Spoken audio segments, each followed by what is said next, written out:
Kalimera. Ευχαριστώ πάρα πολύ, Greg. It's wonderful to be here among so many distinguished Greeks, Greek Americans, and our guests. I'm really humbled and honored to be among so many fascinating people. I've met some really great people last night and had amazing conversations, and what Greg is doing is very special. He is really passionate about bringing some of us out of the woodwork, so to speak, who have either intentionally or unintentionally been disenfranchised from our community and our heritage and our church. Life becomes very busy raising children and climbing the career ladder and contributing to the communities we all live and play in. But what he is doing now at this point in time, I think, is critically important. I reflected back, being humbled to be among you, on where my life's journey has come from the little village of Katsaru, which is just north of Kalamata, if some of you know. You know, a kid who was riding a donkey, picking olives, stomping grapes, wearing the fustanella around, Independence Day. And by the way, I've had some real tough explaining to do to my friends growing up in Michigan about that picture, with the antique gun, the knife, a shaved head, hairy arms, 8 years old, and, the skirt. I used to have that one in my office. I've taken it out since. But today we want to have a dialogue, as Greg said, because, I certainly don't have all the answers to the problems and challenges that we're facing in Greece. But there isn't a person, I don't think, in this room who doesn't care about what's happening over there and the suffering that our people are going through, and frankly, the challenges that we're facing with our reputation. And as a son of Greece, when Greg asked me to come here, I didn't know what I was going to talk about. I mean, when you look at the lineup of speakers, there are some amazingly smart people. So he says, look, let's think about having a conversation. And I suggested to him maybe having a little bit of a Socratic dialogue, much like our ancestors would have over 2,000 years ago within the shadow of the Acropolis, discussing things like philosophy, medicine, democracy, many, many epic things that we take for granted nowadays. So while I don't have the answers to these questions, I'm hoping to engage you today with a little conversation about that. So I'm going to offer a point of view, but first, I'm going to show you this video just to kind of frame the discussion. Crisis in Greece causing massive protests and rioting. It also has a bloated public sector. In Greece, 1 in 10 people works directly for the government. Greece has a massive problem with tax evasion. 1/3 of the country does not declare that it has any income whatsoever. The images of the riots in Greece, caused in part by overspending that led to an economic collapse, should concern every single American. I guess, like everybody else, they're affected by what I read. Whether it's 100% accurate or not, I don't know. I think that, first of all, coming out right and being kind of honest about the fact that they have issues that they need to fix might go a long way. So while the media these days tends to sensationalize a lot of these events, and Achilles and I were talking about this last night at the reception, the situation, if you're living there, especially outside of Athens, is not what you see on TV. But the problem with the situation is that the younger generation and many, many influencers around the world in today's ubiquitous information environment, where you can get videos on YouTube and flashpoints on any other channel through mobile devices and what have you, these perceptions are reality to people. And they have to be dealt with very seriously and cannot be ignored. And what worries me is that, much like an alumnus of a university, when you graduate 20, 30, 40 years, you always care about the reputation of that university or the community that you live in, because it's a direct reflection about you and the equity that you have in the investment and time that you made at that university. So I'm worried about the spillover effect to all the Greeks living around the world, and there are millions, of us. So while today we may not have the wisdom of Socrates to try to deal with these issues together, I do think we can emulate his style. And Socrates has a quote that I have really used to be my compass in reputation management, and I'd like to share that with you very quickly. quickly. He said that the way to gain a good reputation is to endeavor to be what you desire or aspire to be or appear. And the bottom line there is, if you present a promise or telegraph an image to the rest of the world or to an organization around you, you have to demonstrably show with substance and real actions and proof points that you are who you purport to be.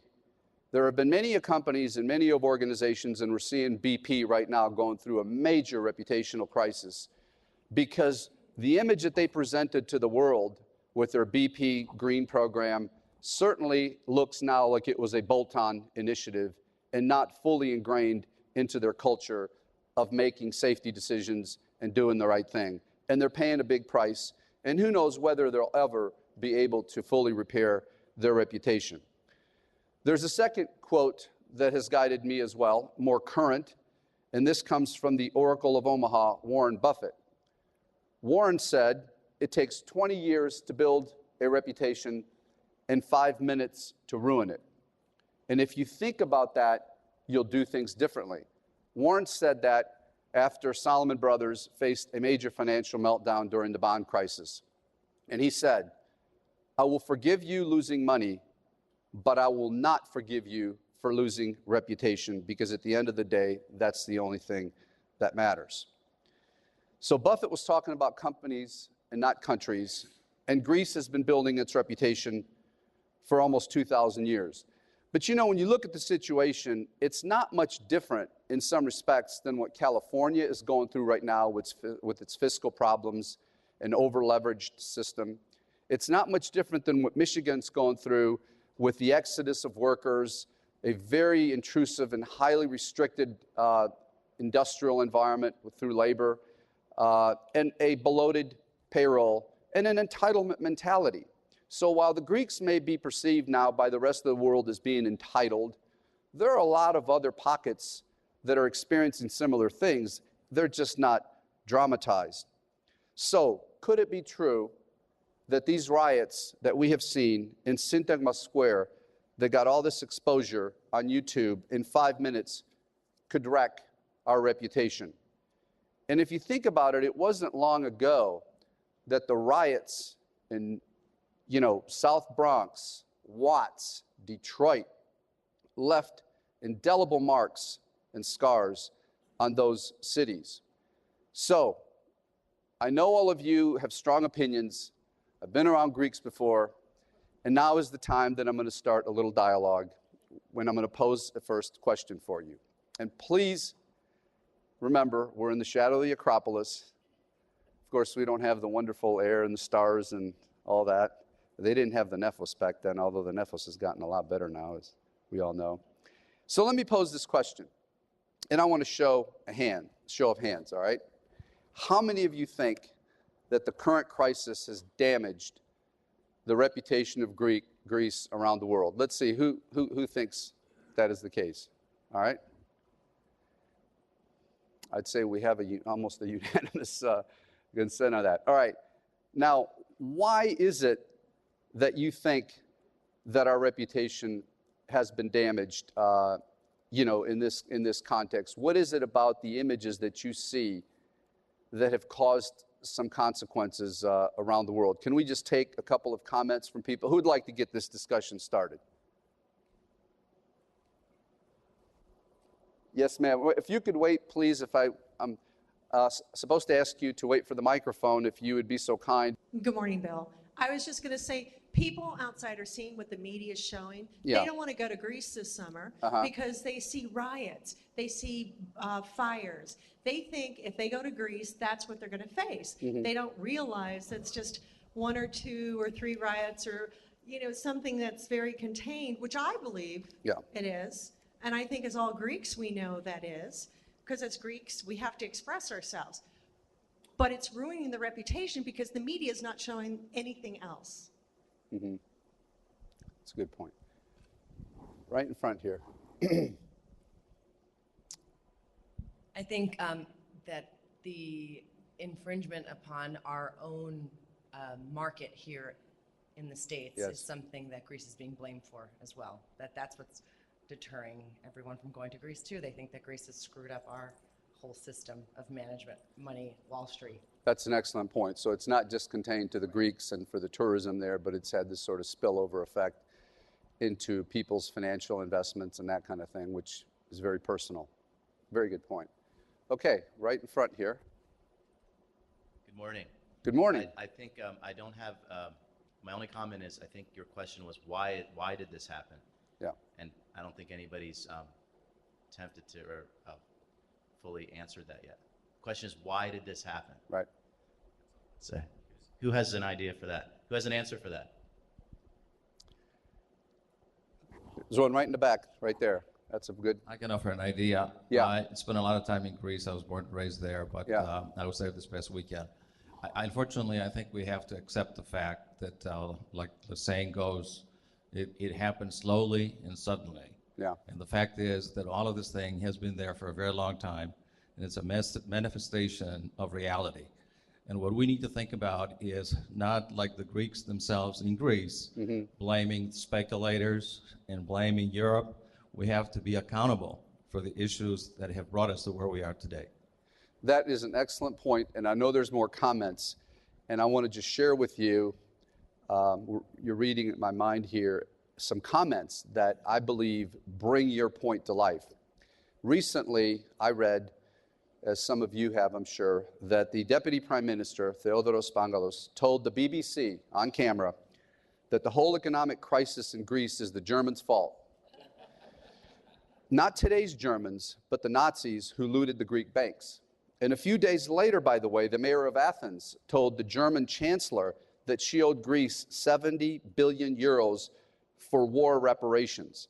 Now, mixing my national metaphors here, it's interesting. I'd have to say I'm impressed with their chutzpah, as I remember that, the Athens Metro project and many other public infrastructure works have been funded largely by the EU and Germany. So does anyone else want to pick up on this issue of how we tend to maybe push the problem off? And we're not alone here. Many companies do this too. It's not my problem, or they're in denial.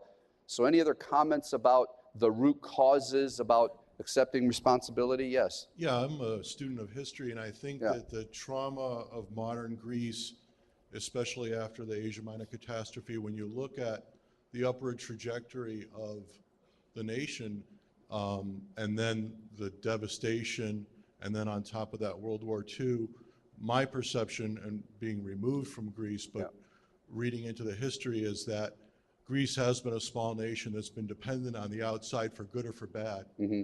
And that has led to this belief that there's always an external force that is changing the destiny of the country. And I believe that to overcome this, it takes the talent of people who've come from the diaspora to focus on changing the worldview. And I think that was very indicative of the banner that was unfurled on the Acropolis, Peoples of Europe Rise Up, with a hammer and sickle, and many Europeans looking at that as a bankrupt ideology. And here were the Greeks appealing to them to join in this, this rise up. And so I think that a lot of what is shaping what's going on in Greece in terms of looking to blame others is, in essence, part of the historical background of the country, of all the things and the traumas that Greece has gone through. That's a good point. Jim, do you have a comment? So I'm a Greek American, I'm born here, but my view of Greece is it's devastated by corruption and bureaucracy, and it's a nation of people who have mostly been living on a 2,000-year-old reputation. That every time, so tired of hearing how proud are you to be Greek and what we did 2,000 years ago, instead of this is what we did last month, and this is what we did this year. So the nation is not reinventing itself to keep up with the 21st century, and it's paying the price for that. Well, your 2 points are related. So let me ask a question here. How did we get from a country that controlled its destiny, almost conquered the world, set the basis of modern civilization's philosophy and in democracy, to a culture of expecting outsiders, as we heard from this gentleman, to influence their destiny? What happens to the human psyche, to a culture? And we all know that Greece has been through a lot in its long history. A lot of oppressive, environments with the Ottoman Empire and the Nazis and that kind of thing, and we've been through a lot of adversity. And I know that you get knocked down and get beaten up and so on, but how did we get from a point of we're great, we're the leaders, to a point where we're, let's say, followers or somebody else is controlling our destiny? Hello, right here. Thank you, Bill. Well, I think we were talking incidentally at the breakfast table today. I think that since Greece was under the Ottoman rule for over 400 years, we were talking about this morning about the word rusfeti. Rusfeti. Rusfeti basically is the bribe. Right. And we learned that from the Turks under the Ottomans, and we learned it so well that we took it to a new level, and we perfected it. And today, you can't do, and speaking as a businessman that does business both in Greece and in the US, you can't go to Greece and say, I am going to bring my American mentality, my American discipline, and do business in Greece.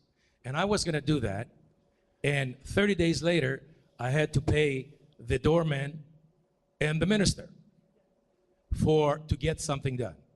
And this is the problem, inherent problem that we have in Greece, as long as I've been in business in Greece, that we accept the bribe. We all accept the bribe. And that has to change. If we can take the young generation of kids that are being educated overseas, in Europe, the United States, etc., and kind of get them away from the establishment in Greece, then maybe we have a change possible. Good point. Another gentleman right here. If I may just shift it a little bit. Okay. And just say this. Because of all the adversity that Greece has had, it still exists all these years later, and it has overcome them. Yeah. So if anything, maybe this is possibly the best thing that could ever happen to Greece. Kathia Bodio Yakalo. To finally get Greece on the road to where it needs to be, part of the economic Western alliance of the European Union. Yeah. So in my opinion, this is an opportunity for Greece. Ottoman Empire, Nazi occupation, famine, junta, those are, what Greece faces today absolutely pales in comparison to what it went through then, but it overcame, excelled, and survived, and Greece will do that again today. Right. It's interesting you say that because, the old Chinese proverb, you look at a crisis in the face as an opportunity. And many great companies, I don't know if some of you are familiar with Jim Collins, who's the author of Good to Great, but that's exactly the principle of his last book, is what this gentleman just said, and that is great companies over time are great, not because they have these sort of peak performances along the way. It's because they have this innate ability in their value system and character to deal with crises and turn them into opportunities, and they keep building. They do what they normally would not do in the good times, and certainly we at FedEx have looked at that. We've told our shareholders before this massive recession that we were going to come out a stronger company. We were going to make the right decisions. We're going to double down. We're going to buy more aircraft. We're going to build more facilities. And you may recall that I think it was Aristotle who picked up your point and said, the time you are introduced to yourself is in times of adversity. And that is the question that you've got to ask, and we've got to ask, is are we going to step up now when we're looking in the mirror instead of the rear view mirror, come to terms with this reputational issue and keeping the legacy going and do something about it? To the younger generation, I was impressed when I lived there for 3 years in the early 90s with the entrepreneurial spirit of the younger generation. I was amazed. They were educated, they were creative, they were using the latest technology, they were innovative, they were strategic, they were hungry for success, they were passionate. They were making relationships all over the world with French, Australians, Germans. And it was this amazing thing. And for some reason, they ran up against what you said, the so-called systemic barrier, you know, the bureaucracy and the structural issues. And the question is, how do you unlock the potential of this younger generation so they can take Greece to the next level? Because I do think it takes that. And many companies right now, I will tell you, are facing the same thing with the Gen Y and then the Gen Z beyond it. There are many great companies who fail to tap into the next generational opportunities. Look what happened to AT&T. They completely, as you recall, missed the whole internet thing. IBM almost missed the whole PC, you know, open source movement. So what Greece is facing is not much different in terms of transcending its success from one generation to the next. But the question is, how do you become relevant? How does FedEx become, in this case, relevant to the younger generation who did not grow up knowing that we absolutely positively changed the world? So does anyone have any comments now on this very important point about what do we do now since we've seen adversity in the face? How do we make it an opportunity, and how do we unlock the potential of the younger generation? Yes. Thank you. I have some good news. I was just in Greece last month, and I spoke, in fact, on behalf of the ministry to a bunch of CEOs. And then for 4 days, I spoke to startups, I spoke to VCs, I spoke to university students, and so forth. I spoke to companies individually. And the good news is people recognize all the things we're saying. And I think for me, that was refreshing, because I didn't see this, it was caused to me mentality. There is a recognition of what's happening. This is my personal opinion. Yes. I think the problem of, exactly as you stated, is there's a system that sort of blocks them from getting through it. There's no break point. And fundamentally, personally, I think it's the political system that needs to fundamentally change. I don't think it will happen from within. I think it needs to happen with external pressure. But I think, as they say, the fish rots from the head. Yeah. If I had my way, I would strip at least 2/3 of the politicians out. I would personally, take them to court and find out where they get all their villas and big yachts, and start there as an example. Because the private sector in a country like Greece that is so tied up with the public sector simply just can't break through, and people succumb to just the way things are. Very good point. Thank you. And by the way, this gentleman's from Microsoft. I believe we all agree that we are in deep trouble in Greece because of the political system and the politicians. Yes. Most of the people are, hardworking people and very innovative and willing to do the right thing, for the country. But unfortunately, the political system there since and after 1974 and after the junta, betrayed the Greek people. And the Greek people, I believe, are ready for change in their political system. Somehow that has to change. They realized the Roussetti, works, as the gentleman said. They realized that the unions are just too strong to really allow the economy of the country to move forward. The unions are entrenched with the government, and for the vote getting, etc. The Roussetti is because of the votes and all these things.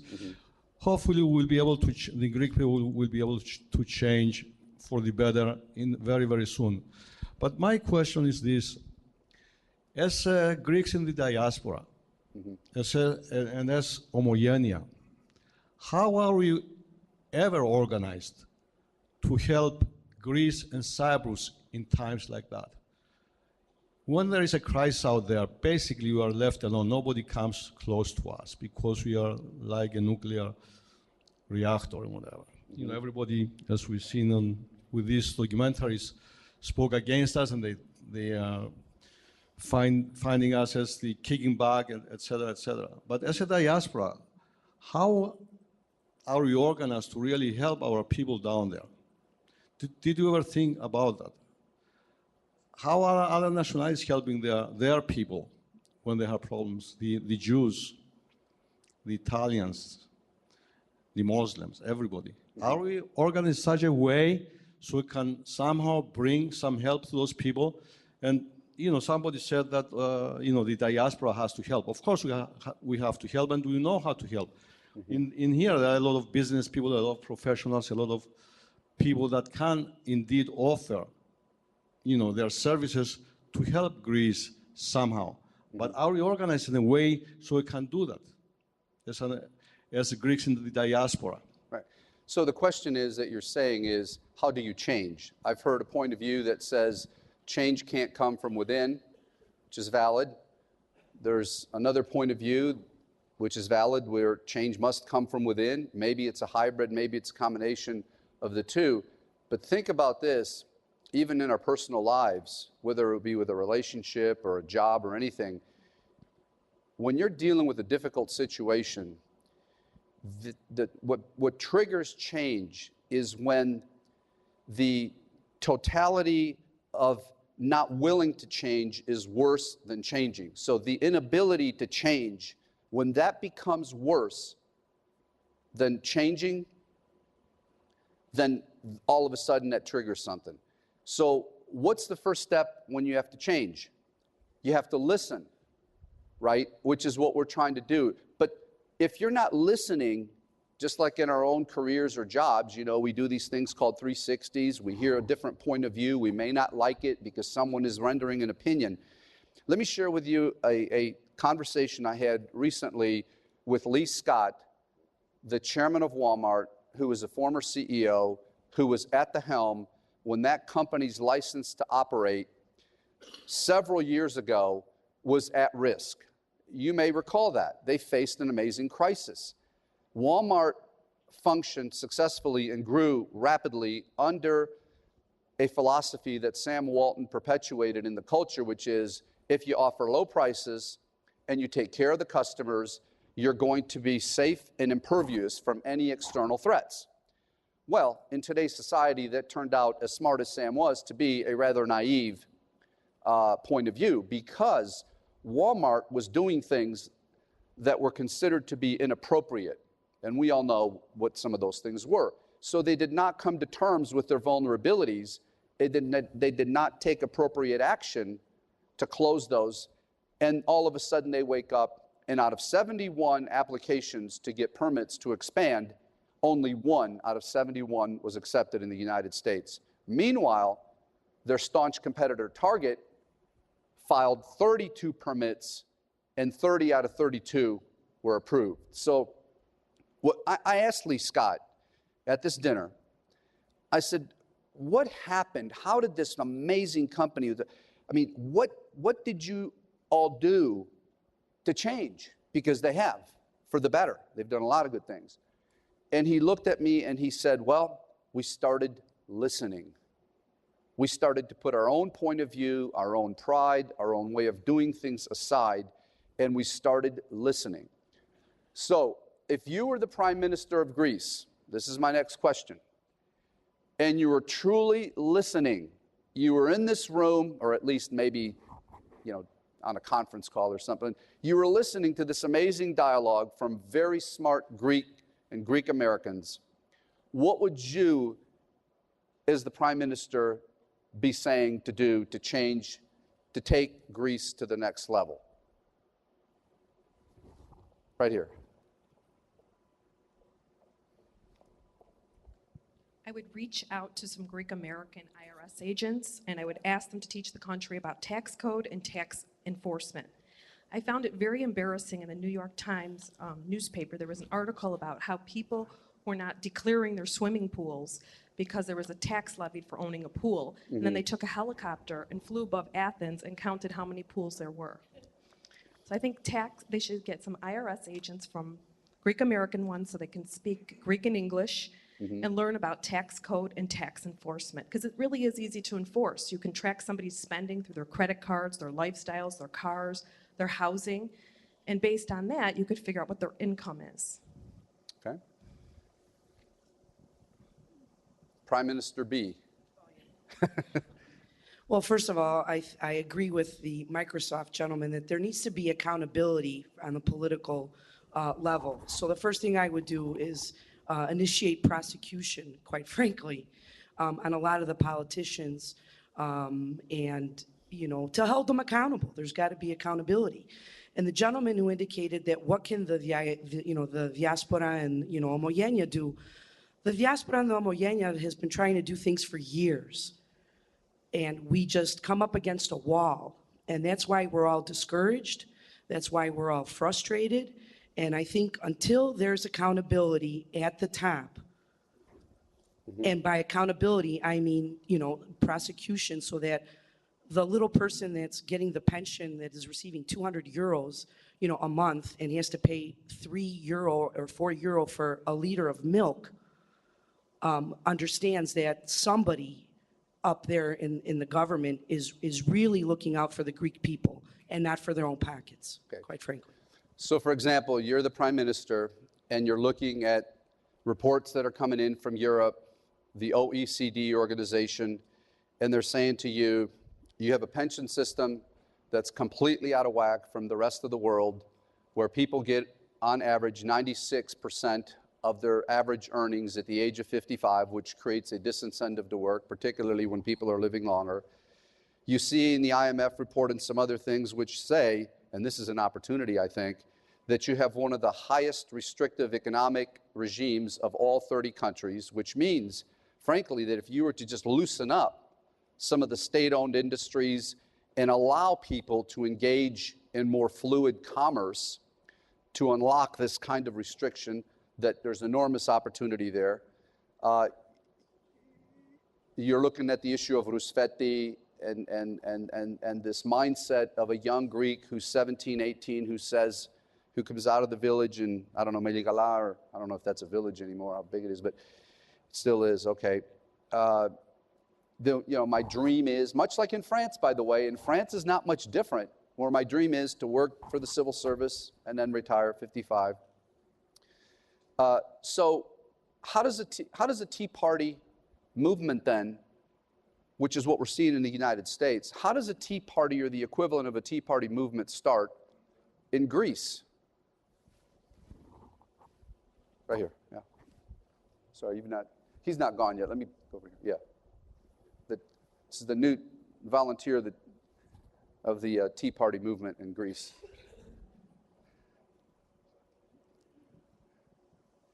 Hi. It's funny that you mentioned that, because I thought about mentioning that in connection with some of the other comments, which were all excellent, I think. Yeah. And I think what needs to change, part of what needs to change in Greece is to have optimism, to have a belief that you can succeed, and to have a belief in a system that is, it can't be free of corruption, right? It's not free. Mm-hmm. There's no government, in my humble opinion, that is completely free of corruption, because we're all human. But there needs to be a philosophy that where people feel like they can succeed if they work hard and if they're smart, right? If you have an innovative idea, to not feel like you're shut down and to think, you know what, how am I going to succeed? It's impossible. I got to pay this guy, I got to pay that guy. And one other quick thing I wanted to mention, and tying it in with the Tea Party movement, as we, in this country, I think it wouldn't hurt to go back to some of the ideals that the founding fathers of this country had, and that was, the Constitution, the Federalist Papers. Mm-hmm. But in any event, I think the diaspora in this country can help as well by taking ownership of some of these issues. Right? Greece is not some foreign country. It's part of us, I think, and I think we need to feel that we can make a difference as well and participate, at a minimum, participate, and not say, whoa, they're really screwed up over there, because mm-hmm. It's not them, it's us, Mm-hmm. One more comment. The mic, we need the mic over here, please.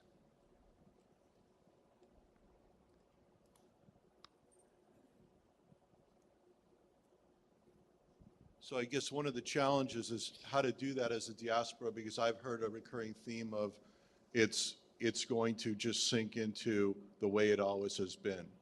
And so I believe that showing by example, mm-hmm. by creating an innovation city and harnessing the talents of the diaspora, mm-hmm. and as a collective innovation project of architecting a place an autonomous zone in Greece that sets rules through a meritocracy and is run by a Diaspora Greek corporation that then is an example, is a beacon to Greece to be able to look at what is possible. And it is possible. Cities have been created, planned economies, the ability to showcase something in Greece leveraging all of these things can be a beacon for the future. Well, Greg's telling me we got to cut this off. We could keep going. It's a very lively discussion. But I'm going to pose something to you here, and I want you to really seriously think for a moment, because I thought about this long and hard when I prepared for this.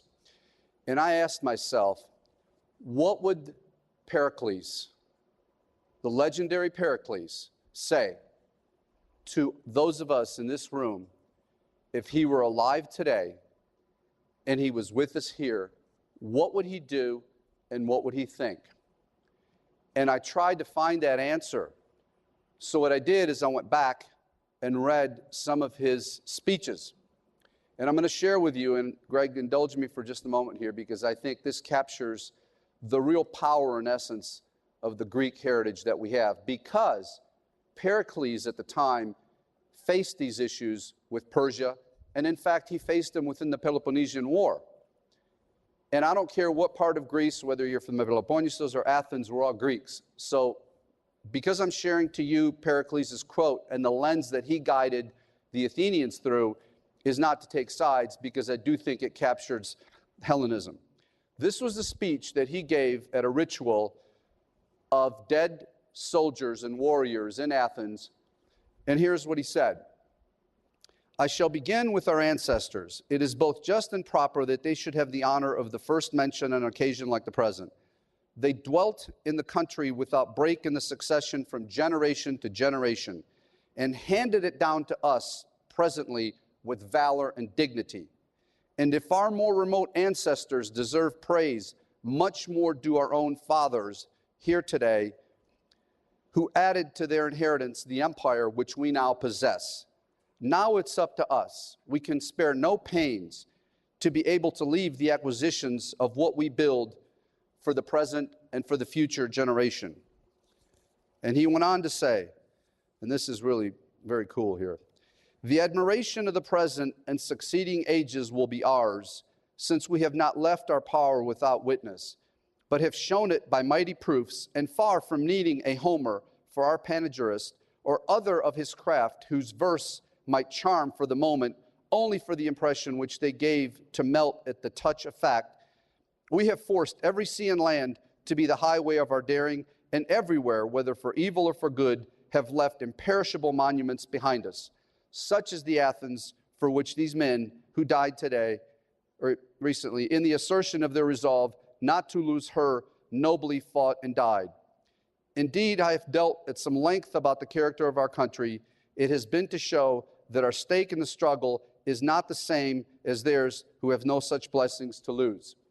Now, I know you have to think about that for a moment, but what he's saying here is this is how we fight. This is how we deal with adversity. This is how we have to take ownership and responsibility over what we've inherited, and we can never look back and be ashamed of what we built. So I would think it'd be very interesting if he were here to share that with us today. So with that, I think conversations like this, frankly, as Greg said, should be had all over the world by Greeks. I think it's very healthy, constructive. We are very proud people. We're optimistic people. China's done this. We can do it. It can be done. But it's going to take a real coalition and a movement, I think, to really bring some leverage and voices and influence back into Greece to make things happen. So I don't know about you, but I'm going to spend my tourism dollars in Greece this year. I'm going to do everything I can, and I hope that you all will join me and do the same. Thank you very much.